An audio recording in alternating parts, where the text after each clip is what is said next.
일단은 저는 이제 87년생이고 한국 나이로는 한 37 정도 됐을 것 같습니다. 그리고 지금 제가 이제 직장인으로 일을 하고 있고, 네, 결혼한 지 얼마 안 돼서 아내랑 같이 맞벌이를 하고 있고, 아직 아이는 없는 상황이고요. 어, 일단은 그래서 월 수입은 지금은 합하면 한 950만 원 정도, 한 910만 원에서 950만 원 정도 될 것 같습니다. 그런 상황이고, 월 지출은 제가 뭐 올해 쓴 거를 한 1에서 한 9월까지 평균을 내보니까 뭐 전세 대출이라던가 이자라던가 이런저런 모든 비용을 합해서 한 500만 원 정도를 쓰고 있는 것 같고요. 네. 그렇게 돼 있고 사실 상담을 좀 신청하고 싶었던 이유는 뭐 몇 가지 자산 배분 투자하는 과정에서 뭐 궁금한 점도 있었지만 기본적으로는 제가 지금 일단은 다니고 있는 직장이 아무래도 이제 제가 좀 있으면 뭐 40대가 되고 이러다 보니까 어, 오래 일하는 거에 대해서 뭐 얼마나 오래 일할 수 있을까? 사실 이런 부분에 대해서 조금 걱정이 되는 것도 있고, 그래서 길게는 한 3년 이내로 저희 이제 가족이 하고 있는 작은 중소기업이 있는데, 그쪽에서 일을 해보는 건 어떨까 좀 고민을 하고 있습니다. 이제 사실 아버지랑 같이 일을 해보는 걸 고민을 하고 있고, 이제 그 경우에는 당연히 소득은 많이 줄어들 것 같고요, 지금보다. 그런 대신에 이제 뭐 저기 부모님이 굉장히 오랫동안 해오신 사업이기 때문에 사실은 막 이렇게 금방 뭐 일자리를 잃거나 이런 건 아닐 것 같아서 조금 더 오래 일할 수 있는 방법이 되지 않을까 했는데 다만 이제 그렇다 보니까 제가 만약에 40대 전후로 어떻게 보면은 보통 남성이 가장 소득이 좀 높아질 때 오히려 소득이 감소하는 쪽으로 흘러가는 거잖아요. 이제 그러다 보니까 이제 물론 아껴 써야 되겠지만 지금까지 제가 모아놓거나 투자해 놓은 거를 최대한 잘 활용하고 또 이후에 또 버는 것도 활용하면서 그래도 50세 정도까지는 뭔가 사실은 뭐 50세 정도에는 상황에 따라서는 꼭 직장이나 어떤 조직 생활을 하지 않아도 이제 생활을 할 수 있는 이제 경제적인 어떤 독립을 좀 해놓고 싶은데 은퇴에 가까운 경제적 자유를 마련해 놓고 싶은데 그게 좀 가능할지가 사실은 좀 어려운 부분이 있었고 지금 이제 제가 갖고 있는 돈으로 이제 소득이 감소하는 걸 전제해서 어쨌든 좀 시뮬레이션을 돌려봤을 때 앞으로 그래도 얼마나 좀 돈을 모으고 저축을 해야 되는지 좀 가늠을 해놔야 제가 또 생활비를 그에 맞게 좀 미리 절약을 좀 하고 다시 이렇게 마음을 준비해서 할 수 있을 것 같아서 일단은 예, 상담을 신청을 드리게 됐고요. 그 외에도 이제 지금 이제 사실은 뭐 한 3년 전부터 자산 배분 투자를 일부 해보고 있고 지금도 이제 작가님 책을 읽고 뭐 KGAA 포트폴리오 같은 걸 좀 일부 적용해 보고 있는데 네, 관련해서 몇 가지 좀 궁금한 점이 생기더라고요. 이제 그런 것도 좀 여쭤보면서 상담을 한번 해보고 싶어서 신청드리게 됐습니다. 네, 질문을 좀 드리고 싶은 게, 현재 네네. 보유 중인 자산이 예적금하고 국내 주식이 있잖아요. 네네. 예, 요거는 연금 자산 빼고인가요? 네, 연금 자산 제외하고 그냥 제외하고. 현금이나 네, 현금 네, 그러니까 이제 청약 통장 같은 거나 일반 예적금이 네네네. 한 1억 3천 정도 있고 네, 국내 주식은 지금은 이제 대부분은 그냥 달러 RP 형태로 가지고 있고요. 지금은 매도한 상태라서 한 6천만 원 정도만 이제 그 LAA라고 하는 그 영국 포트폴리오를 살짝 변형한 그런 식으로 투자를 하고 있고요. 네, 그 외에 생활 비상금 같은 형태로 한 700만 원 정도를 가지고 있습니다. 그리고 네, 그러면 그리고 여기 이제 뭐 비상금은 뭐 그렇다 치고, 예적금 네네. 같은 경우는 혹시 뭐 용처가 정해져 있는 건가요? 사용처가? 예적금은 사실은 크게 막 지금 확정적인 건 아니고 이제 집을 아무래도 제가 지금 아직은 집이 없고 전세 생활을 하고 있어가지고 뭐 가까운 시일은 아니겠지만 뭔가 아무래도 집을 나중에 뭐 청약을 넣거나 하면은 뭔가 급하게 돈이 들어갈 수도 있으니까 이거를 어떻게 뭐 바로 이렇게 투자 같은 걸 하기 조금 어려울 것 같아서 일단은 그냥 1억 그냥 예적금으로 두고 있는 형태입니다. 네. 그러면 지금 투자 가능 금액이 DC에 현 직장 DC에 500만 원 있는 거고, 네네. 그다음 IRP 5,500, 연금저축 4,300. 그래서 네. 1억 500에다가 기존에 주식으로 했던 거 1억 2천. 네네. 그러면 2억 3천 정도 되시고, 예적금은 어떻게 할지 아직 결정은 안 되신 거네요. 근데 사실은, 네, 지금 뭐 사실 요즘 상황을 보면은 뭐 단기간에 뭐 청약을 넣거나 뭐 이런 상황은 아닌 것 같아서 저도 좀, 너무 뭐, 이렇게 공격적인 투자만 아니면 그래도 투자를 좀 진행하는 게 맞지 않을까라고 생각을 하고 있었습니다. 그러면 이제 투자 가는 금액이 1억 원에 약 3억 6천 정도 된다고 볼 수 있을까요? 그죠? 네, 한 3억 7천만 원 정도 될 것 네, 같습니다. 3억 7천 정도. 일단 한번 시뮬레이션 한번 해보고, 네, 요거는 엑셀 파일 보이시죠? 네, 잘 보입니다. 네, 일단은 87년생이시고, 여기 네네. 인플레이션 적어놓은 거는 이제 미래 생활비라든지 이런 거 계산할 때 항상 인플레이션을 감안을 해야 되는데, 미래 인플레이션 어떻게 될지 모르잖아요. 그래서 네네. 과거 23년치 평균 값을 넣었어요. 네. 2.1% 정도 되고, 이게 미래도 이제 반복한다라고 가정을 일단 하는 거예요. 네네. 그리고 인플레이션이 2.1%일 경우에 은퇴 후 생활비 지금 시점에 350만 원이 50세가 네. 되는 시점에는 468만 원 정도가 되고요. 네네네. 이제 기대연명인 82세에는 910만 원 정도 돼요. 네. 그래서 이제 미래에 이 정도 금액을 만들어 놔야지 지금 350 수준의 이제 소비가 가능한 거죠. 아, 그런 네네. 가정 하에 이제 계산이 되는 거예요. 네. 그리고 지금 요 정도 36세 정도 나이 되시는 분들의 평균 수입이 360에 한 200 정도 소비를 한다고 해요. 네네. 이거 1인 기준이고요. 네. 그래서 두 분이 현재 950 모으시고 계시고 500 소비하고 계셔가지고 저축 가능 금액은 450 정도 있다고 나오잖아요. 그 네네. 상태에서 지금 기대 연명은 82세 남자분 기준이고 네. 은퇴 나이 50으로 세팅을 하면 저축 가능 기간이 14년 정도 돼요. 네네. 그리고 은퇴 후에 32년 정도를 이제 살아야 되는 상황이고요. 네. 거기 오른쪽에 급여 인상률이라고 적은 거는 DB형이든 DC형이든 이제 급여가 매년 올라가잖아요. 네네네. 그럴 경우에 급여가 얼만큼 올라갈지 알 수는 없으나 이것도 지난 20년간 우리나라 급여 인상률 평균이에요. 네네. 그래서 일단 평균 값을 넣은 거예요. 네. 그리고 현 직장에 근로하신 지는 얼마나 되신 거예요? 지금 직장은 아직 1년을 살짝 안 채운 상황이고요. 네, 1년 정도가 알겠습니다. 될 것 같습니다. 네네네. 나머지가, 네, 일단은 한, 요 가정에서 지금 급여에서 급여가 매년 어느 정도 오르고 한다는 가정으로 한번 시뮬레이션 한번 네, 해볼게요. 어느 네네, 정도 나올지 나 궁금하니까 한번 돌려보고 네, 그 다음에 이제 아까 중간에 이제 회사를 옮기는 네네, 경우를 이제 맞습니다. 같이 좀 고민을 해봐야 될 것 같아요. 네. 일단은 현재 금융자산을 되게 많이 모아 놓으신 것 같아요. 그래서 네, 열심히, 생각보다 열심히 모았습니다. 네, 그러신 것 같아요. 나이에 비해서 굉장히 좀 많이 모아 놓으신 것 같아요. 지금 거주는 전세 살고 계신 거예요? 네, 전세 대출 받아서 전세를 살고 있고요. 네, 그러면 그, 혹은 거주용 뭐 아파트나 뭐 집을 또 구매 사실 계획은 있으세요? 사실은 원래는 이제 집을 사야겠다고 생각을 하고 있었는데, 최근에 이제 잘 모르겠더라고요. 이제 아무래도 부동산이 최근에 워낙 변동이 심하고 사실은 뭐 이렇게 언론이나 뭐 이렇게 여러 가지 공부를 해보려고 해도 워낙 이제 전문가들끼리 의견이 많이 갈려가지고 살 수 있는 기회가 있으면은 살려고 모으려고는 하고 있는데 요즘에는 그냥 이렇게 뭔가 월세라던가 전세 단위로 조금 거주를 유지하면서 그냥 제가 갖고 있는 자산을 그냥 이렇게 조금 자산 배분이나 투자를 통해서 적절하게 현금 흐름을 만드는 것도 방법일 수 있겠다라고 생각을 하고 있습니다. 그래서 만약에 뭐 아이가 태어난다면 아이를 가지게 된다면은 집을 가져야 되는 게 아무래도 맞겠지만 뭐 지금처럼 약간 그냥 부부끼리 살게 된다면은 어, 지금처럼 전세라던가 월세를 유지하는 것도 뭐 방법일 수는 있겠다 상황이고요. 현재 사실 지금 거주하는 네. 지역은 어디세요?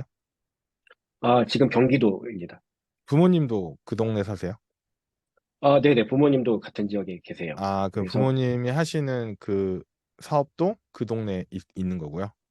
아니요. 그 사업은 다른 지역에서 이제 좀 출퇴근을 하시는 상황이시고요. 네, 그래서 네, 아마 네. 예. 네, 뭐 거주지를 옮겨야 되는 상황까지는 아닐 것 같고. 아, 네. 이직을 네. 하셔도 일단 네네. 시뮬레이션이 다 돌아가서 한번 이제 같이 살펴볼게요. 네네.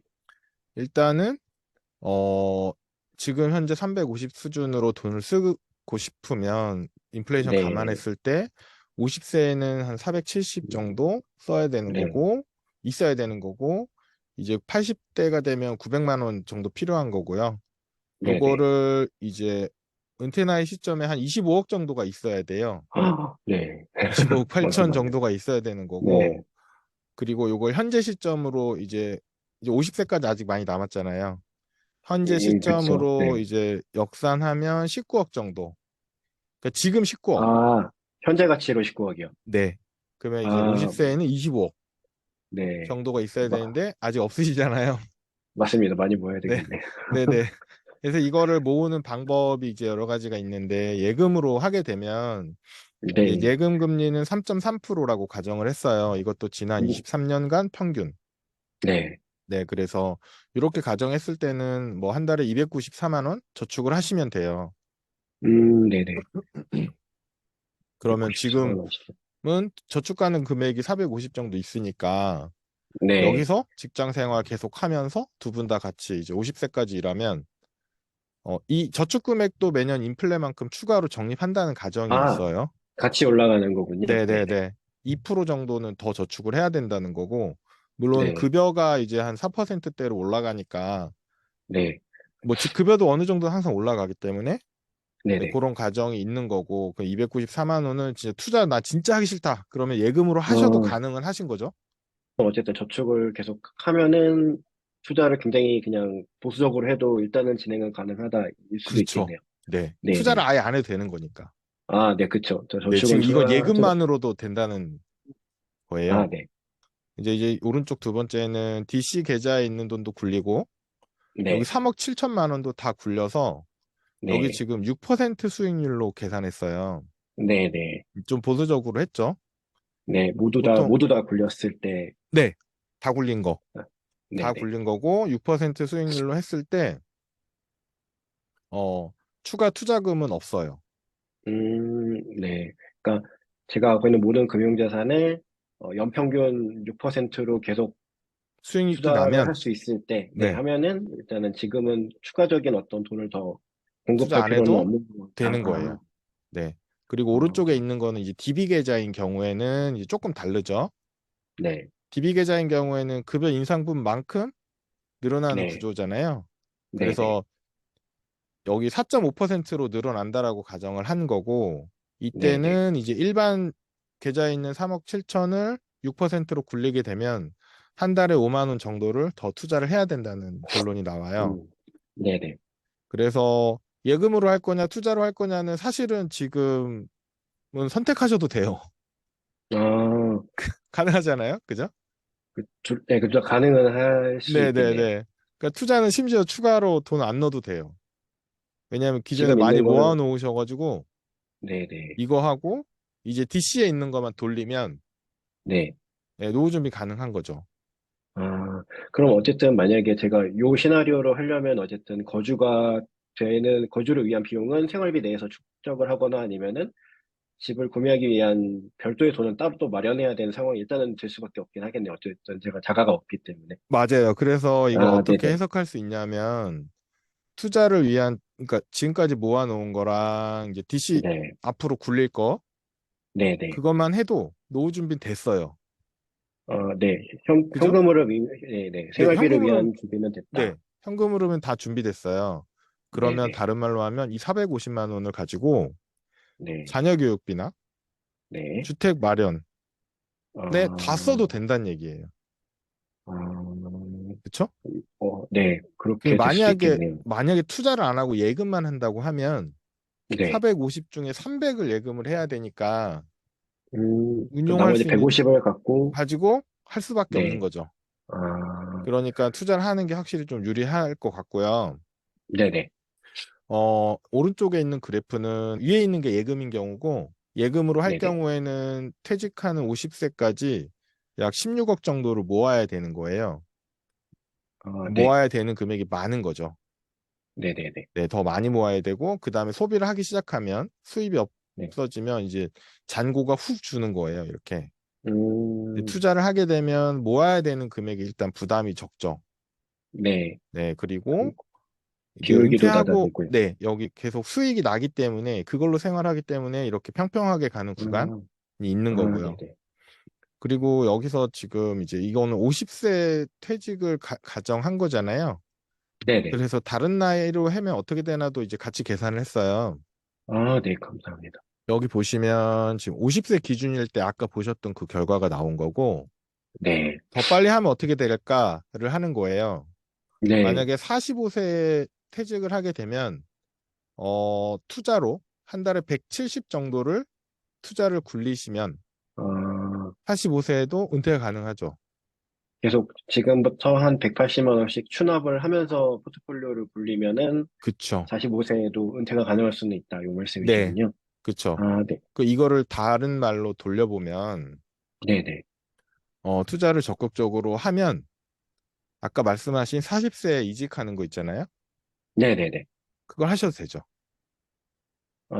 투자를 하면은, 네, 제가 지금 고민하고 있는 어떤 커리어적인 이동도 충분히 부담이 결정을 할 수 없죠. 있는 상황. 네, 부담이 없다. 왜냐하면 그 회사에서 급여를 적게 이거를 다시 한번 돌려볼게요. 50세가 아니고 한 네네. 45 정도로 해서 다시 돌려보면 40세 기준으로 나올 거잖아요. 네, 맞습니다. 지금 생각하시는 3, 4년 후, 네. 네, 그 기준으로 해서 한 40세 기준으로, 45세 기준으로 한번 결과를 한번 볼게요. 이 계산을 왜 해야 하냐면 회사를 네네. 옮겼을 때는 이제 뭐 가족 같이 경영하시니까 월급은 많이 줄지만 네네. 더 오래 일하거나 네. 아니면 어떤 근무 환경 자체는 더 좋을 수 있는 거잖아요. 근데 그쵸. 아직 뭐 경험을 해보지 못했지만, 예, 그쵸, 그쵸, 그렇게 그쵸. 되고 안 있긴 좋을 수도 합니다. 있죠. 네. 네. 네. 가족이 같이 일하면 이제 트러블이 생길 수도 있고. 네. 어려울 근데 수도 있고, 이럴 것 같은데. 네, 여러 가지 리스크가 있을 수는 있는데, 지금 이제 그거를 감안을 해야 되니까.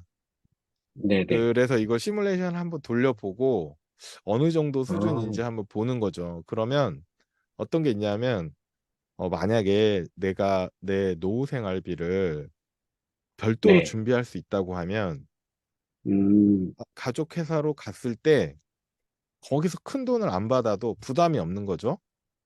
좀 더 운신의 여유가 있겠네요. 그렇죠. 그래서 막 트러블이 네네. 생기면 안 해도 되잖아요. 네. 예, 예를 들어서 돈 때문에 안 싸도 되고, 예를 들어서 일이 마음에 안 네네. 들면 조정을 요청할 수 있겠죠. 나 아, 돈을 적게 받을 테니까 일을 조정해달라, 뭐 이런 트라이가 가능하겠죠. 그래서 맞습니다. 계산을 해본 거고, 여기 보시면 지금 6% 수익률을 감안을 했을 때, 한 네. 달에 170만 원, 이 밑에 걸로 볼게요. 네. 네. 지금, 어, 만약에 40세에 은퇴를 하시게 되면, 이거 완전 은퇴를 가정한 거예요. 네네. 한 달에 700만 원을 저축 투자하셔야 돼요. 네. 불가 40세까지 불- 700만 원을, 네. 네, 안 계속 되네요. 이건 불가능하죠. 네네. 여기 빨간색으로 나온 이유가 지금 저축금액 저축 가능 금액 아, 450만 원을 맞아요. 넘는 건 빨간색 표시란 거고, 자, 네네. 여기는 이 하얀색은 가능한 구간이에요. 예를 들어 네. 40세가 아니라 한 42세까지 내가 지금 회사를 다니겠다라고 네네. 하면 한 달에 403만 원 정도를 투자를 하시면 네네. 가능해요. 뭐가 그러면, 가능하냐면 네. 42세에 완전 은퇴가 가능해요. 그러면 이건 좋겠네요, 완전 진짜. 은퇴를 지금 가정한 거거든요. 네. 작가님, 그러면은 제가 저 42세면 42세까지는 400만 원을 넣는다는 걸까요? 아니면 계속 맞습니다. 400만 원, 아니. 42세 42세 은퇴. 완전 까지? 은퇴. 네. 네네. 네, 그러니까 저 때가 이제 데드라인, 저 기점을 데드라인으로 해서 지금 써 있는 금액을 납입하는 식으로 굴리는 거를 말씀해 주시는 거군요. 맞습니다. 네, 이해했습니다. 기존 현재 있는 금융자산도 다 굴리고. 네, 네, 그러면 40세가 아니라 한 42세까지는 음, 현재 회사에 다니면서 지금 네, 저축 가능 금액을 다 투자를 하는 거죠. 네네, 400 좀 넘으니까. 맞습니다. 네, 그렇게 하면 일단 5년 동안은 일을 하셔야겠네요. 지금 회사. 네, 지금 열심히, 네, 만약에 지금도 열심히 만약에 벌고, 이렇게 하게 되면 42세가 네, 되는 시점에 월 네, 350 정도의 생활비를 네네. 죽을 때까지 준비가 되신 거예요. 어, 근데 뭔가 아까 실감이 안 350, 나기는 해요. 네, 네, 시간 네, 만나죠. 350을 잡았어요. 네. 네, 그래서 42세에 350 생활비가 82세까지 이제 준비가 된 거잖아요.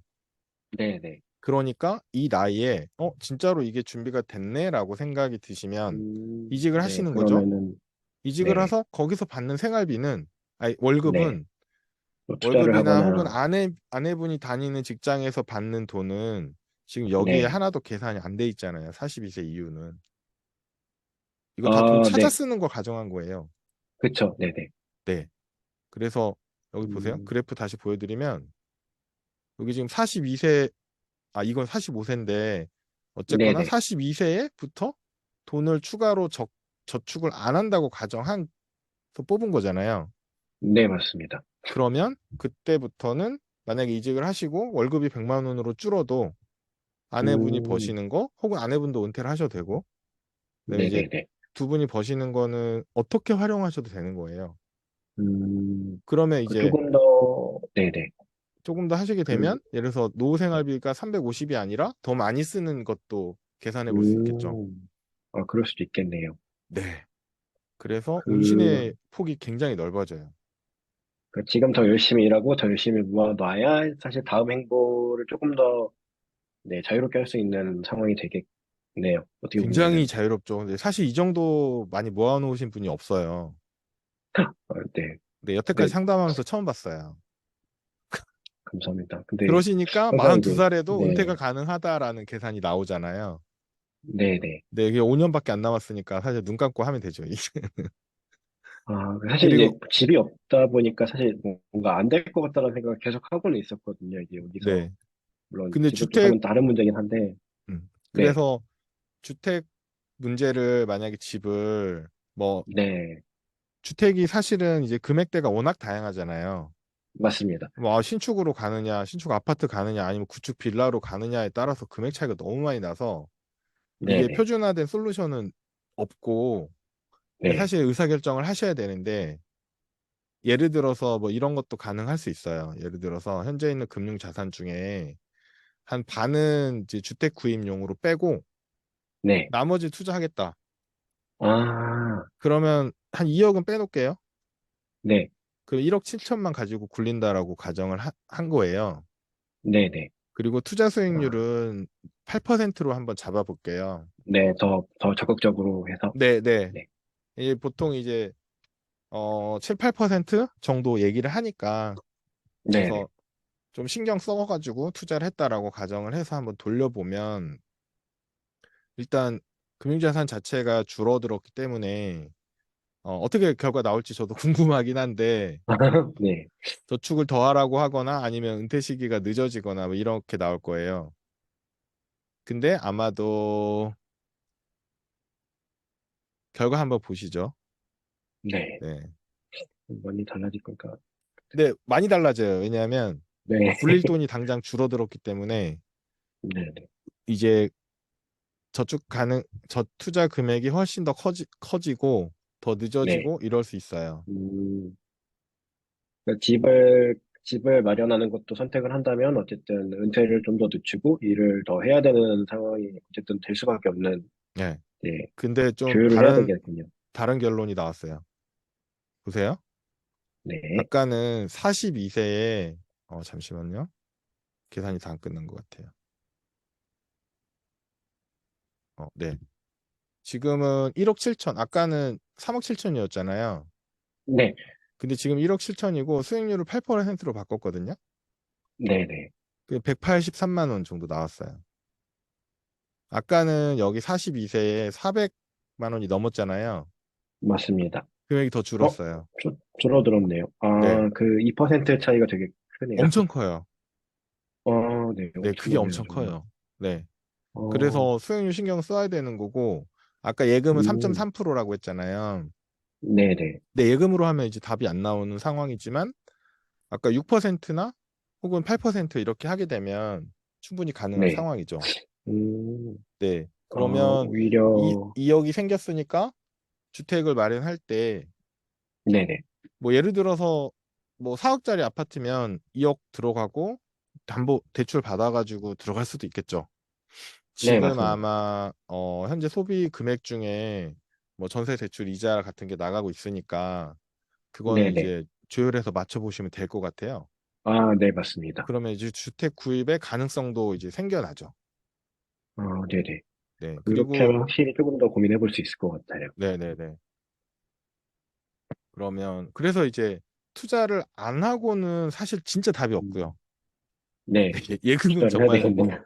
네, 예금은 네. 정말 답이 없고, 예금으로 한 달에 400 하면 50세까지 일하면 되긴 해요. 아, 1억 7천이어도. 네. 네네. 근데, 예금은, 네, 확실히 좀 어렵긴 하겠네요. 네네. 그래서 이게 예금이 왜 어렵냐면, 당장 일하는 기간은 얼마 안 되지만, 은퇴 후에 네. 30년 넘게 살잖아요. 그 네, 기간에도 제가, 얘는 3%짜리 밖에 안 나오고, 음, 투자는 6%나 8%가 나오니까, 이게 차이가 많이 나거든요. 은퇴하고 있는 중간에도 제가 투자해둔 포트폴리오는 어쨌든 계속 부분적이지만 수익률을 내고 있기 때문에 저기 네, 출금하는 걸 제외하면은 네. 그래서 그것 때문에 차이가 많이 나는 거예요. 제가 모으는 돈과 별도로 남은 여생 동안의 수익률이 어떻게 보면 크게 좌우되는 거군요. 그쵸, 그쵸. 아, 그래서 네네. 지금 예를 들어서 45세에 은퇴를 하게 되면 네, 82세까지 거의 50년 남거든요.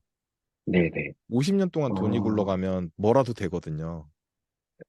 그쵸. 복리로 또 쌓이면은 아까 네, 말씀 주신 것처럼 네, 2%도 엄청난 큰 차이가 되네요. 맞습니다. 그래서 예금은 800을 해야 되지만 투자는 183만 원만 하면 된다는 결론이 나오는 거예요. 모을 동안뿐만 음, 아니고 쓸 동안도 투자로 네. 어, 굴러가야 이제 훨씬 유리하다는 결론이죠. 근데 오늘 확실히 말씀해 주신 걸 보니까 이렇게 뭔가 조금 이렇게 너무 긴장하거나 너무 이렇게 그러니까 너무 보수적으로 꼭 고민은 안 해도 되겠다라는 약간의 여유가 살짝은 생긴 것 같아요. 조금 더 뭐 한 3년, 4년은 조금 더 열심히 돈도 벌고 네, 저축도 하면서도 네, 너무 이렇게 막 뭔가 3년 안에 모든 걸 결판 내야 되겠다라는 식으로 조금 너무 조급해하진 않아도 될 것 같다는 여유가 조금 생긴 것 같습니다. 맞습니다. 그리고 지금은 이거는 다 완전 은퇴를 가정한 거였잖아요. 네네. 근데 은퇴하시는 게 아니잖아요. 네, 계속 일을 해야죠. 회사를 옮겨서 그냥 일하시겠다는 거라서 네네. 사실은 지금 현재 수입보다는 수입이 줄어들긴 하겠지만 네. 저축은 추가로 가능한데 이런 것들이 선택이 가능하죠. 뭐 40세 할 네. 건지 42세 할 건지는 예를 들어서 이런 거를 뭐 1년에 한 번 혹은 이렇게 체크를 해봐가지고 네네. 생각처럼 이렇게 쭉 잘 모이고 있으니까 내가 40 네. 한두 살 정도에는 그쪽으로 옮기고 이렇게 가능하고 옮겼어도 뭐 예를 들어서 아내가 뭐 아이를 가져가지고 퇴사를 네네. 하겠다라고 해도 어느 정도 수준에서는 이제 음, 가능하다는 그런 계산들이 나오잖아요. 네. 네, 그래서 최대한 50세를 목표로 하긴 했는데, 그냥 일할 수 있다면 좀 오랫동안 일을 하는 게 목표여가지고, 네, 네. 그래서, 근데 이렇게 일을 하려면은 어쨌든 사실 지금 업계에 있는 것도 좋은 선택일 수 있겠지만, 조금 고민을 해야 되는데, 이렇게 말씀 주신 거 보면은, 네. 어, 조금 이동을 해도 사실 그렇게 엄청나게 인생에 큰 리스크가 있진 않을 수도 있겠다라고 생각할 수 있을 것 같아요. 네, 네, 네, 사실은, 네, 되게 많은 걸 포기해야 되겠구나라는 생각을 좀 하고 있었는데, 오히려 이렇게 보면은 약간 생각하는데 조금 더 많은 고민을 해볼 수 있을 것 같습니다. 네. 그러니까 선택 여지들이 많아지는 거라서 그러니까 네네. 이렇게 이런 결과가 나온 이유 중에 하나는 일단 많이 모아 놓으셨어요. 네, 네, 열심히 많이 모아 하고, 놓으셔가지고 이런 결과 나온 거거든요. 그리고 네네. 만약에 주택 문제를, 그러니까 저는 집을 아예 안 사는 거에 대해서 약간 반반이에요. 음, 저는 거주 리스크는 해결해야 된다라고 보는 입장이에요. 그러니까 투자보다는 어쨌든 그냥 거주의 네, 의미에서 네. 집을 일단은 너무 안 산다 아니면 배제하거나 생각하는 상태로 이제 뭐 자산 분배를 할 필요는 없다. 이 말씀이신 네, 네, 거죠? 네, 네. 그러니까 자산을 관리함에 있어서 집은 아예 뭐 필요 없다라거나 뭐 이렇게 접근하는 것보다도 왜냐하면 전세를 살거나 월세를 살면 계속 휘둘리게 되잖아요. 네, 근데 맞습니다. 거주용 집이 확실히. 하나 있으면 사실 그 상관이 없거든요. 네네네. 집값이 오르든 말든 내 거주는 목적이 달성이 되는 거니까. 네. 그래서 그래서, 그거는 이제 한번 검토를 해보시면 좋을 것 같고, 네. 이거는 지금 원래 3억 7천에서 네네. 수익률만 8%로 이제 고정해서 돌려본 거예요. 아, 최상의 시나리오겠네요. 네, 네, 3억, 네, 네, 네, 그쵸? 네네. 네. 그러면 추가 투자금이 없어요. 네네. 한 44세, 43세, 40세 은퇴를 하셔도 지금부터 40세까지만 302만 원 네. 추가 투자하시면 되는 거예요. 어, 하고, 네, 그리고 이제 제가 실제로 이후에, 40세 이후에 하는, 저기, 다른 일이나 하는 버는 거는 또 저축을 하거나, 이제, 말씀하신 것처럼 거주를 위한 어떤 집을 사는 거를 위한 비용으로 써도 은퇴 계획은 성립할 수 있다. 이렇게 봐도 되겠네요. 맞습니다. 그리고 이 아, 네. 그래프를 보면 아까는 이 둘 다 여기서 떨어졌잖아요. 네. 근데 돈이 안 떨어져요. 음, 그죠? 90 몇 네. 살까지 돈이 남아 있어요. 저 점선 구간도 그럼 말씀하신 것처럼 8%로 수익률로 어쨌든 출금되는 돈을 제외하면 다 굴러가고 예, 있다라고 이 가정한, 밑에 네. 점선은 DB형인 경우고 네네. 파란색 선이 DC형인 경우예요. 네네. 그러니까 네. DB형이 돈이 좀 더 빨리 소진이 되지만 아, DC형인 네. 경우는 지금 90 여기 생활비 바닥 나이를 보면 94세까지 돈이 안 없어져요. 어, 네. 너무, 이렇게 되면 너무 좋겠네요. 이게 가장 좋은 시나리오죠. 네. 이 선을 8%, 수평하게 만들 수도 있어요. 진짜 수익을 죽을 많이 내면 그럴 때까지, 수도 있을 것 같아요. 그러니까 수익을 많이 내거나 생활비를 네. 줄이거나. 생활비를 줄이고 계속, 네. 계속 어떻게든 수익을 돈을 좀 많이 내는 건 벌거나, 한계가 있잖아요. 넣었습니다. 예, 그래서 제가 절대 8% 이상은 잘 안 넣거든요. 네네. 근데 운이 아, 좋아서 뭐 9%, 10%갈 수도 있지만, 뭐 네네. 그건 이제 사실 운의 영역이고 실력으로 할 수 있는 자산 배분 기반에서는 뭐 7, 8% 성이 이제 무난하다고 생각을 하고 절세 네. 계좌를 활용했을 때는 이제 일반 계좌 대비해서 뭐 1에서 2% 정도 실질 수익률이 더 올라가니까 세금도 받고 하니까 그래서 이제 네. 8% 정도로 이제 가정을 하는 건데 뭐 이 정도면 사실은 되게 이제 훌륭하죠. 네. 아, 네. 되게 많이 용기를 얻게 된 것 같습니다. 네, 충분히 생각하시는 그런 게 가능하신 것 같아요. 네. 사실 여쭤보고 싶은 것도 몇 가지 있었는데, 네, 더 살짝 여쭤봐도 말씀하시죠. 되나요? 네네네. 네.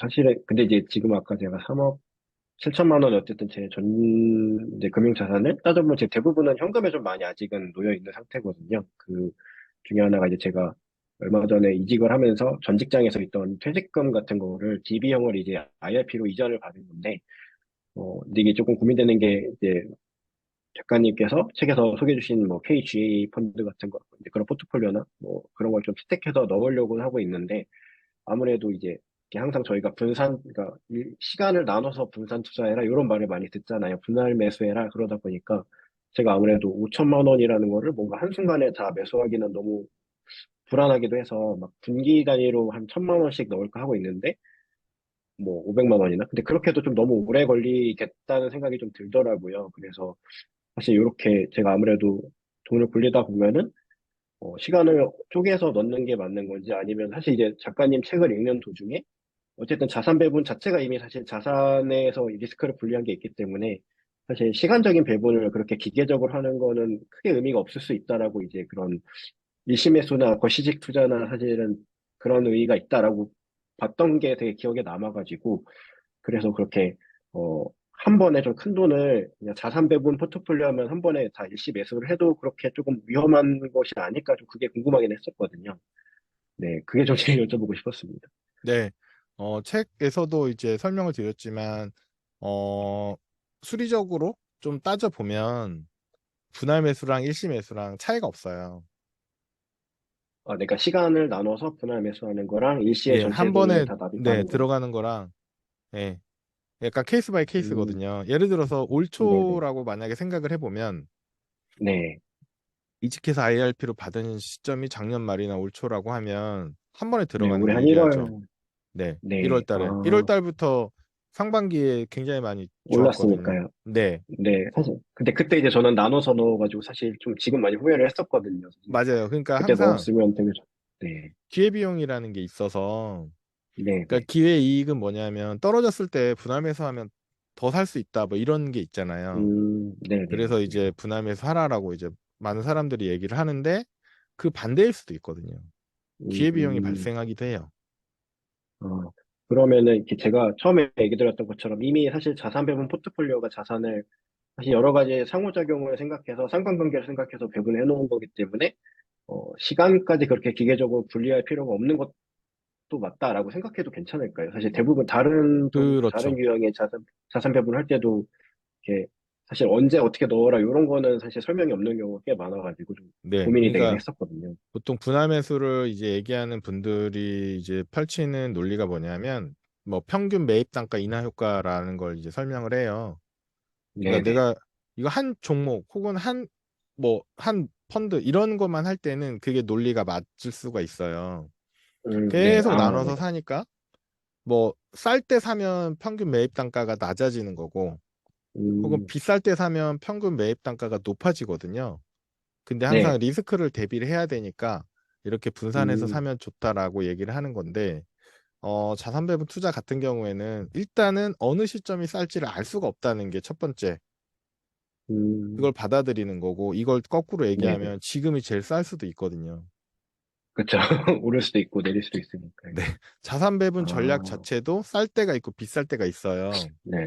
예를 네네. 들어서 올 초는 자산 배분 전략이 되게 쌌을 때고 네, 전반적으로 다 썼을 때. 네, 네. 그러니까 가격이 올랐겠죠.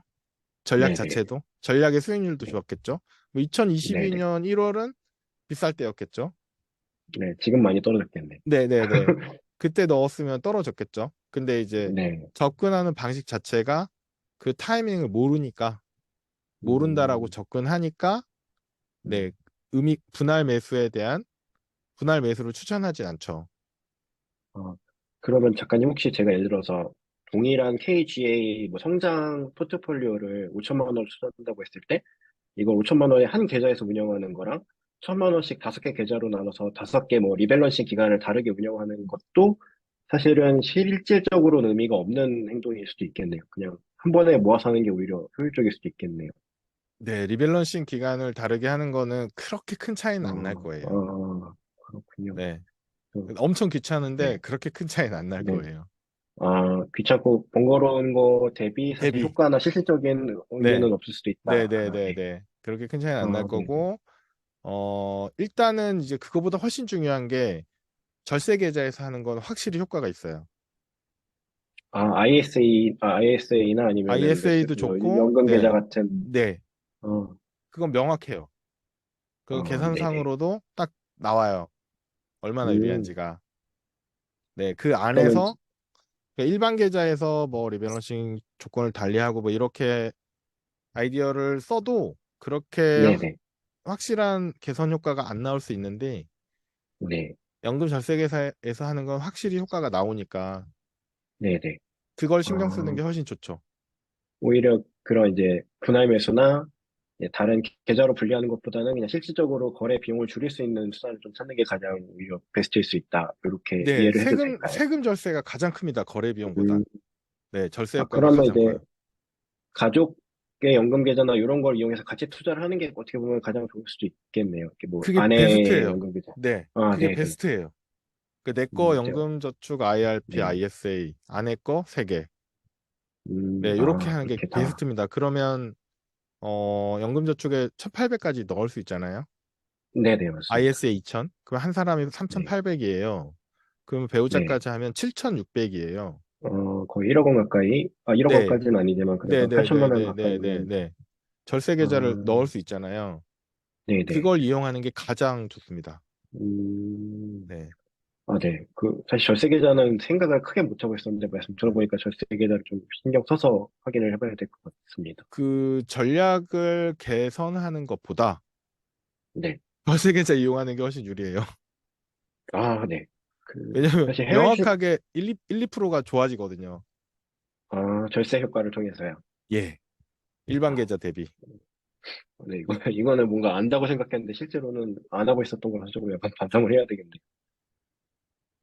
그래서 일반 계좌에서 전략을 이렇게 바꾸고 저렇게 바꾸고 해서 트라이 하는 것보다 이게 훨씬 유리하고 네. 만약에 이제 일반 계좌에 이제 자금이 되게 많다, 많이 네네. 모였다, 그러면 이제 세금을 고민하셔야 되거든요.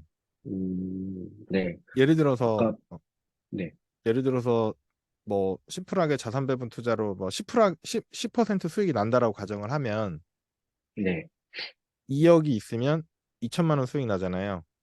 네, 그쵸? 그러면 네, 네, 2천만 원 수익이 ETF에서 나온 거잖아요. 맞습니다. 그럼 금융소득 종합과세 걸려요. 국내 주식형 빼고는. 네, 특히 이제 금융소득 종합과세, 해외, 네, 그러면 이제 미국 계좌나 이런 걸 활용할 필요가 있겠죠. 네, 네, 그건 어, 이제 더 모으신 다음에 이제 고민하시면 될 것 같고, 네, 네. 네. 또 사실 궁금했던 게 이제 최근에, 이게 조금 그냥 요즘에 보다 보면은 이제 그 배당 성장 ETF 이런 단일 ETF를 약간 누적식으로 모아가자 이런 이제 그런 유행이라고 표현하는 게 맞는지 모르겠는데 이제 그런 걸 좀 해보자라는 내용들이 많이 보이더라고요. 그래서 이게 그 단일 ETF를 뭔가 누적식으로 모아가는 거에 대해서 전문가들마다 지금 의견은 좀 다르신 것 같기는 한데 사실 이거는 아무래도 보면 자산 배분 투자는 아닌 거잖아요. 어떻게 보면은 하나의 지수만을 아니면은 뭐 기업 그룹만을 이제 가져가는 거에 대해서 혹시 이거는 작가님이 보시기에는 어 조금 리스크가 있는 투자인지 아니면 좀 그래도 적합할 수 있는 투자인지 좀 궁금해가지고요. 완전 리스키한 투자죠. 그쵸. 왜냐하면, 지수, 네네. 네, 그 이제 제가 그 배당 성장 관련해서 영상을 몇 개 올렸어요. 분석해서. 네네. 네, 올렸는데, 일단은, S&P 500이랑 움직임 자체가 엄청 다르진 않거든요. 네, 맞습니다. 네, 그런 그리고 것 같더라고요. 슈드가 주는 수익률 자체도 S&P 500이랑 큰 차이가 안 나요. 네네. 네, 큰 차이가 안 난다는 게 슈드가 더 좋다거나 S&P 500이 뭐 더 좋다거나 이런 얘기가 아니라 비슷해요. 장기적으로 보면. 네, 상관관계가 거의 동일하다라고 봐야 네, 돼. 네, 네. 네네네. 실제 데이터 분석해보면 그렇게 나오고, 그 네네. 다음에 이제 보통 월배당 때문에 많이 좋아하시는데, 네. 월배당은 아무 의미가 없거든요. 음, 왜 아무 의미가 없다고 말씀을 드리냐면, 뭐, 슈드에서 월배당 100만 원 줬어요. 네네. 100만 원 내가 생활비 쓸 수 있죠. 아니면 재투자할 수도 있고. 네네. 근데 S&P 500을 만약에 갖고 있으면, 그럼 100만 원 찾아서 쓰면 되거든요. 매도를 해가지고요. 네. 그냥 배당을 거래해갖고. 받으면 네네. 배당 소득세 15.4%가 나가지만, 네. 그죠? 연금을, 네네. S&P 500을 만약에 미국에서 매도를 한 네. 거는 매매 차익은 해당이 없거든요. 양도소득세 과세라서. 네. 아까 네, 말씀드린 건 그런, 세금과 또 관련이 있는 네네네. 상황이시군요. 그리고 연금 계좌에서는 어차피 동일하긴 한데, 네. 그리고, 네, 슈드가 뭐 배당이 계속 성장해서 좋다라고 이제 계속 설명을 하시더라고요. 저도 이제 다른 영상들을 좀 봤는데, 네네. 배당이 성장하든, 배당이 네. 축소하든, 배당 성향이 계속 가든, 어쨌거나 내가 먹는 수익률은 주가 상승 플러스 배당이거든요. 네. 그렇잖아요. 맞습니다. 그러니까 S&P 500이 배당을 안 주는 게 아니에요. 네네. 같이 나오더라고요. S&P 500도 배당금이 계속 커져요. 네네. 네. 그래서 그 배당 성장 좋아하시는 분들의 저한테 이제 악플도 많이 남기셔가지고 제가 이해를 못하고 있대요. 배당 성장을. 네. 그래서 아, 도저히 어떻게 이제 설명이 안 되긴 하는데 이제 결론은 배당이 성장하든 어쨌든 배당금 나오는 네네. 거랑 주가 상승 거랑 합쳐서 이제 투자 수익률을 음, 얘기를 하는 거거든요. 네. 그러면 이제 투자 수익률이 아, S&P 500이나 슈드나 거기서 거기라는 거죠. 근데 이제 음, 슈드를 하게 되면 뭔가 특이하게 뭔가를 하잖아요. 종목 선정할 때. 네. S&P 500은 그냥 시총 가지고 딱 정해져 있어요. 네. 그죠? 그러면 그리고, ETF가 지수 사용료라는 걸 내요. 일종의 이- 라이선스료 같은 네, 느낌으로. 맞습니다. 네네. SM 그러면 이제 S&P 500한테 지수 사용료 내는 건 싸죠. 네네. 네, 너무 명확한 지표니까. 네네. 근데 이제 근데, 슈드라는 지수를 누군가 만들어서 팔고 있잖아요. 네. 그러면 배당이 성장한다고 하는 그 종목들을 계속 골라서 정보를 줘야 될 거잖아요. 그쵸. 그럼 이 지수가 더 리벨 같은 비싸죠. 거고. 네, 여러 가지 관점에서 수수료가 조금 더 비싸다는 말씀이시군요. 당연히 비쌀 수밖에 없겠죠. 아니면 뭐 내가 뭐 성장주 어떤 지수를 만들어서 판다고 하면 그 종목 정보를 음, 계속 제공을 해줘야 되잖아요. 그럼 여기서 네네. 뭔가를 더 해야 되니까 당연히 이 지수 사용료가 더 비싸겠죠. 음, 그래서 장기적으로는 크게 유리한지는 잘 모르겠더라고요. 다만 이제 그, 슈드가 S&P 500보다 이제 좋다라고 얘기하는 자료들 중에 하나는 좀 더 안전하다고 하는 건 거기 성장주가 좀 적어서 네네. 2000년 IT 버블이나 2022년 하락장에 덜 빠졌죠. 네. 네, 덜 빠져서 안전하다라는 식의 자료들이 있긴 한데 그거는 그냥 그 전에 안 올라가서 덜 빠진 거였거든요. 그러면은 슈드같이 이제 뭐 사실 그런 뭔가 단일 지수를 추종하는 ETF는 이제 그걸 이제 뭔가 적립식으로 매수를 하면은 어느 정도 이제 위험을 커버할 수 있다 이런 의견들이 좀 있잖아요. 근데 그거와 별도로 사실 저희가 이제 채권을 섞는 것처럼 이제 카운터를 같이 해줄 보완 자산을 섞는 게 아니면은 사실은 리스크가 실질적으로 많이 줄어들진 않을 수도 있다. 위험한 거는 위험할 수 있다. 이렇게 좀 생각을 해봐야 되겠군요. 맞습니다. 그래서 아, 네. 그 적립식으로 모아나가면 된다라고 하는데 그거는 네네. 이제 그 제가 책, 제 책들에서 계속 설명하지만 적립식이 아니고 거치식이거든요. 그러니까 무슨 아, 말이냐면 네. 한 달에 네, 50만 원씩 맞습니다. 계속 사면 된다라고 하는데 그거는 이제 네네. 적립식이라는 개념은 이제 금융회사가 상품을 팔 때 네. 너 계속 있는 돈 계속 넣어라라고 해서 그 통장 그렇게 만든 거고 예를 들어서 내가 한 달에 50만 원씩 생활 뭐 여유 자금이 있으면 그걸 네. 가지고 주식을 사든 예금을 사든 펀드를 했을 때 네. 그 예금으로 얘기하면 심플한데 그 예금 있고 적금 있잖아요. 네네네. 그 예금을 계속 예금 통장을 매달 계속 가입하는 거예요, 새로. 맞아요. 그 동일한 예시를 아까 이제 그 동일한 목차에서 봤던 것 같아요. 말씀 주셨던 거를. 예. 그러면 이게 네네. 그래가지고. 결과가 동일하거든요. 그러니까 네네네. 적립식이면 괜찮다라고 하는 논리는 네. 어 이제 저 그거는 자산 배분도 동일하죠. 음, 아무데나 다 써도 되는 말이고 꾸준히 사면 네네. 당연히 다 좋죠. 왜냐하면 많이 사니까. 그래서 어, 그거 자체가 어떤 의미 있는 차별화를 만들어내는 요소는 전혀 아닌 것 같고요. 어, 네, 병리실 매수가 실질적으로 리스크를 뭔가 관리하거나 이런 걸로 보기에는 조금 한계가 있다. 확실히 이렇게 네, 생각을 해야 네, 네. 되겠네요. 네. 한계가 있는 아, 게 아니라 약간 논리가 좀 그래요. 그건 논리가 없어요. 특정 케이스에는 맞는 말인데 다른 네네. 케이스에는 아닌 거라서 네. 그래서 사실, 그러면 맞습니다. 예를 들어 그러니까 그 슈드가 유행한 게 작년부터였던 것 같고 그 네, 전에 최근에 좀 나왔던 많이 건 네. 나오더라고요. 그 전에 나왔던 건 QQQ를 적립식으로 계속 사 모으면 된다였어요. 아, 네. 이렇게 S&P나 뭐 워렌 네. 버핏은 이걸 다 맞습니다. 계속 사라고 했다. 이런 얘기 네. 하면서, 2020년, 21년에는 QQQ나 TQQQ, S&P 500 아니면 필라델피아 네, 반도체 지수 ETF를 적립식으로 매수하면 된다였어요. 네, 네. 그런 얘기들이 아, 이제 유튜브에서 엄청 많이 돌더라고요. 네. 그, 그랬었는데 이제 작년에 장이 확 빠지니까 작년에 안 빠진 슈드를 배당 적립식으로 쪽으로, 매수하면 된다라고 이렇게 예, 배당 성장을 음, 하면 된다라고 이제 또 막 나오더라고요. 그래서 참, 그래서 그러니까 이게 뭔가, 올해 작년에 슈드가 그 배당 성장이 안 빠진 거는 이제 성장률가 적어서였고 그러니까 네네. 올해는 이제 주가가 확 올라갔잖아요. 근데 배당 네네. 성장 안 올라가고 있거든요. 네, 제가 맞습니다. 그건, 슈드는 좀 비교적 좀 덜 올라 있더라고요. 다른 네, 거에 비해서. 네. 그래서 이제 그래서, 그러면 덜 오르면 투자하면 안 되는 거네. 그거랑은 상관없이 그 네. 분리적인 속성 자체가 그런 거라서 네, 뭐 질문 음, 중엔 그것도 있었어요. S&P 500 대신에 슈드로 바꾸면 안 되냐라는 음, 얘기도 자산 배분, 자산 중에서요? 네네네네 포트에서 네, 뭐 그런 네네네. 질문도 있는데 음, 이제 아까도 말씀드렸지만 그렇게 어떤 대표 지수로 가져가는 건 그게 시장을 네, 대표를 한다는 의미잖아요. 네. 근데 거기서 뭔가 어, 변형된 거. 예를 들어서 대표성이 부족할 수도 있다. 네, 그냥 해야 혼자 되겠네요. 맛이 갈 수도 있어요. 네. 네, 네. 그때 참 대응하기 난감하거든요. 음, 예를 들어서 S&P 500 지수랑 국채랑 뭐 상관관계가 이렇다 저렇다 이런 얘기는 할 수 있거든요. 그 저 혼자 분석한 네, 게 아니고 많은 사람들이 분석을 네. 했는데 여러 근데 레퍼런스가 있으니까요. 네, 네, 저도 뭐 분석했고 연구를 했는데 예를 들어서 배당 성장이랑 네. 이거랑 어떤 상관관계 있냐 이런 식의 어, 이제 그건 좀 애매해져 버리거든요. 네, 네.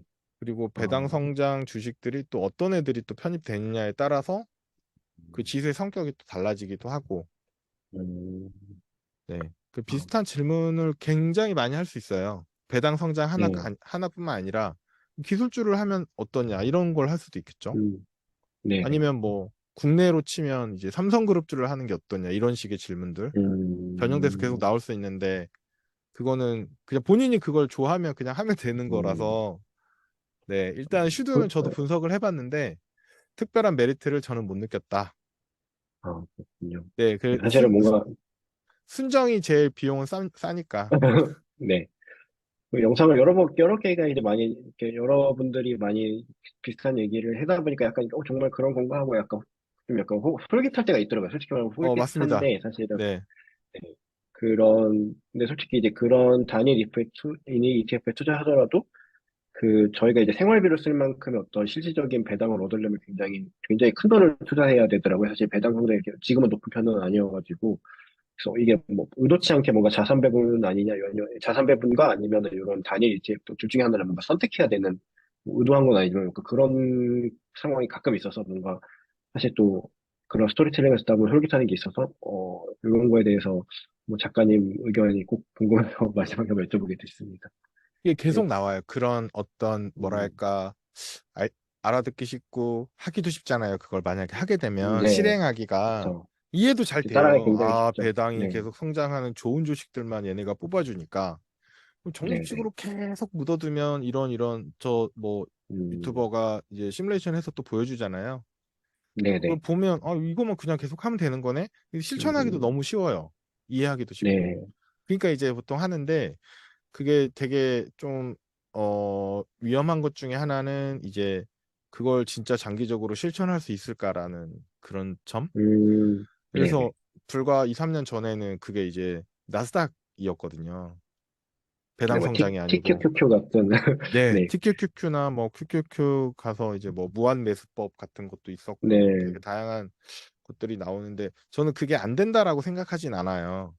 네, 네. 네, 안 된다라고 어, 생각하진 않고 뭐 실제로 그걸로 해서 돈을 버시는 분들도 있고 하기 맞습니다. 때문에 네, 그래서 이 나한테 잘 맞는 게 어떤 건지는 사실은 의사결정을 직접 하셔야 되는 해야 거죠. 되겠네. 네, 네. 맞습니다. 근데 이제 제가 분석했던 바로는 음, 그러니까 배당 성장 지수 자체가 일단 S&P 500의 이제 어떤 그 대안으로서 얘기를 하는 것 같은데 S&P 500이 안 좋았던 그 전 10년 예를 들어서 2000년부터 2010년 그때는 네, 미국 시장 자체가 안 좋았어요. 네, 네, 네. 신흥국이 훨씬 좋았고 네, 네, 연 수익률로 10% 이상 차이 났어요. 10% 포인트. 음, 그때 슈드도 안 좋았어요. 음, 그런 것도 그 참고 이기면 되죠. 참고 이기면 되는데 내가 네. 만약에 언제 끝날지 모르니까요. 네, 그리고 내가 만약에 연금을 받을 시점 음, 배당 성장에 돈을 넣고 언젠가는 거기서 돈 찾을 거잖아요. 네, 네, 그 시점이 그렇게 안 좋은 미국 시장 자체가 안 좋으면 아무리 배당 성장 네, 주식들이라도 그게 다 미국 시장 안에 있는 애들이잖아요. 네, 네, 네. 그러면 시장 자체가 죽었는데 걔네만 잘할 수는 없거든요. 그렇겠죠. 근데 이제 그게 과거에 제 연금 탈 그러니까 때와 겹치면 굉장히 안 노후 좋아지는군요. 준비 자금을 거기에 몰빵하는 거 엄청 위험할 수 있다는 거죠. 음, 그러니까 돈을 쌓아 나갈 때는 이런 싼 구간이라서 좋을 수 있어요. 네, 네. 근데 이거를 가지고 노후 준비를 한다는 건 되게 위험할 수 있죠. 음, 왜냐하면 내가 노후가 돼서 그 돈을 이제 찾아 쓰기 해야 되는데 그때 하필 네. 미국 시장이 죽어버렸어. 음, 제가 이제 10년 단위로 하는 거. 뭐 한국이랑 아니, 미국이랑 다른 나라 이렇게 성과 비교하고 이런 것도 그 책에 넣잖아요. 네네네. 보면 그런 일은 너무너무 충분히 가능한 일이거든요. 그게 네, 2020년대가 미국이 안 좋을지 50년대가 안 좋을지 모르는데 내가 네. 하필 은퇴한 시점에 안 좋다. 음, 그러면 이제 상당히 곤란해지고 그리고 노후 자금 같은 경우에는 은퇴한 이후에 뭐 30년 동안 돈을 써야 되는데 초반 5년, 7년 동안에 그 성과가 안 좋은 게 굉장히 크게 영향을 미쳐요. 그 시퀀스 리스크라고 하거든요. 네. 제 유튜브 아, 영상에도 올려놨는데 네네. 시퀀스 리스크가 있어요. 한국가에만 어, 투자하거나 네. 한쪽 아니면 특정 자산을, 네. 네, 네, 네. 그러면 특정 자산에만 편중되거나 하면은 그 똑같이 자산이 5억씩 똑같이 5억씩 네네. 모았는데 뭐 네. 노후 생활 30년 동안 평균 수익률이 얘도 7% 얘도 7%인데 하나는 초반에 성과가 안 좋았다가 나중에 좋은 거. 음, 하나는 그냥 비슷비슷한 거. 네. 그러면 후반 거는 두 번째 거는 노후까지 생활비 쓸 수 있는 똑같은 5억에서 시작해서 근데 앞에 네. 거는 생활비가 중간에 떨어져요. 아, 왜냐면 이제 5억에서 생활비 찾아 쓰고 나머지 게 또 돌아가는데 계속 마이너스, 마이너스, 마이너스 된 상태에서 음, 계속 돈을 찾아 써야 되니까 그 이제 시퀀스 음, 리스크라고 하는데 거기에 탁 걸리거든요. 근데 자산 음, 배분 투자 같은 경우에는 뭐 매번 플러스가 나진 않지만 네, 마이너스가 네, 한 번 나면 그 다음에는 플러스가 나주고 이게 왔다 갔다 네, 하거든요. 근데 과거 네, 뭐 네, 백테스트 결과를 봐도 그렇고 네, 네. 예 그렇기 때문에 음, 노후 준비용으로는 자산 배분이 훨씬 유리하다라고 볼 수 있는 네. 것 같아요. 유리하고 적합하다고 볼 수도 있겠네요. 네. 예, 근데 사실 적합하죠. 그런 왜냐면 부분이, 시퀀스 네, 리스크가 없고 배당 네. 성장은 시퀀스 리스크에 완전히 노출돼 있죠. 음, 네, 네. 그런 오늘 그런 그런 부분이 부분들이 제일 있어요. 궁금했습니다. 네, 더 궁금하시는 건 없으세요?